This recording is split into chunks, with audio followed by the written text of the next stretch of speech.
జై గురుదేవ్. ఓం శ్రీ సాయిరాం. బోధ గురువులు, దివ్యాత్మ స్వరూపులారా, బోధించటం చాలా సులభం, కానీ ఆచరించటం బహు కష్టతరం. అందుకే కొండంత పాండిత్యం కన్నా గోరంత ఆచరణ మిన్నా అంటారు కదా. ఆచరించేది ఏదైనా సత్యమవుతుంది. ఆచరించకుండా బోధిస్తూ ఉంటుంది ఆత్మ వంచన అవుతుంది, అంతరాత్మకు విరుద్ధం అవుతుంది. అనుభవించింది ఏదైనా శక్తిని పెంచుతూ ఉంటుంది. ఎవరైతే కేవలం సమాచారాన్ని సేకరించి దానిని బోధిస్తూ ఉంటారో వారు ప్రపంచం నుండి తప్పక ఆశిస్తారు. ఆశించింది లభిస్తే తాత్కాలికంగా తృప్తి పడతారు, లేకుంటే తీవ్రమైన అసంతృప్తికి లోనవుతారు. ప్రస్తుతం ఆధ్యాత్మిక మార్గాన్ని నిశితంగా పరిశీలించండి. వేలాది మంది గురువులు సమాజంలోనికి ప్రవేశించి శిష్యులకు బోధిస్తున్నారు. అయితే ఆచరిస్తూ బోధిస్తే ఎలా ఉంటుంది? ఆచరించకుండా కేవలం సమాచారాన్ని సేకరించి అందిస్తే ఎలా ఉంటుంది? అందుకే ఆధ్యాత్మిక మార్గం అంతా దశల వారీగా బలహీనపడుతూ వచ్చింది.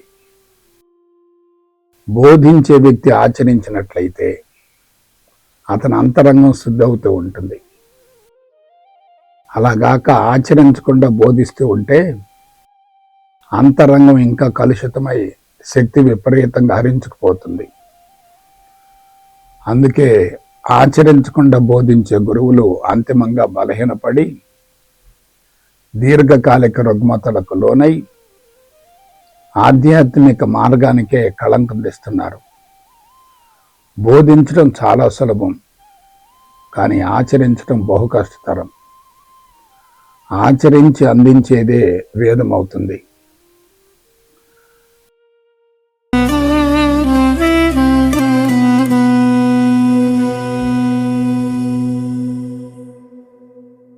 జై గురుదేవ్. ఓం శ్రీ సాయిరాం. గురు వ్యవస్థ బలహీనపడింది. అనంత ప్రేమ స్వరూపులారా, ప్రస్తుతం గురువులు ఆధ్యాత్మిక మార్గానికే కళంకం తెస్తున్నారు.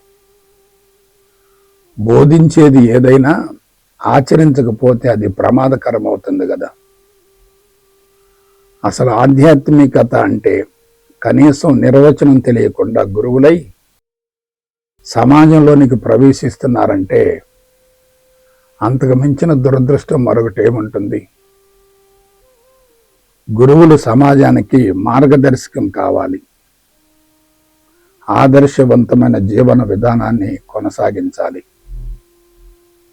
అందరినీ ఆకర్షించే విధంగా ఉండాలి. అయితే ప్రస్తుతం అలా జరగటం లేదు కదా. కేవలం ఆసనాలు, ప్రాణాయామం, సూర్య నమస్కారాలు వంటివి నేర్పించేవారు శిష్యులకు ఏ విధంగా న్యాయం చేయగలుగుతారు?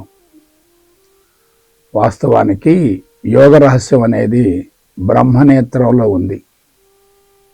దానిని ఆగ్నేయ చక్రం అంటారు. అది చైతన్యవంతమైతే శరీరం పూర్తిగా కరిగిపోతుంది. మానవాతీత అతీంద్రియ శక్తులు బహిర్గతమవుతాయి. జీవితం అన్ని విధాల సద్వినియోగపడుతుంది, సార్థకమవుతుంది. అటువంటి వారు గురువులైతే శిష్యులను అద్భుతమైన శిల్పాలుగా తీర్చిదిద్దగలుగుతారు. ప్రస్తుతం గురువులంతా ప్రాథమిక అంశాల్లో తర్ఫీదును పొంది వారిని శిష్యులకు నేర్పుతూ వారి నుండి ధనాన్ని సేకరించుకుంటున్నారు. అటువంటి బలహీనమైన గురు వ్యవస్థ ప్రపంచానికి శాపంగా పరిణమించింది. ఆధ్యాత్మిక మార్గానికే కళంకం ఏర్పడింది. భారతీయ ఋషి సాంప్రదాయం అన్ని విధాలా బలహీనపడింది. గమనించండి.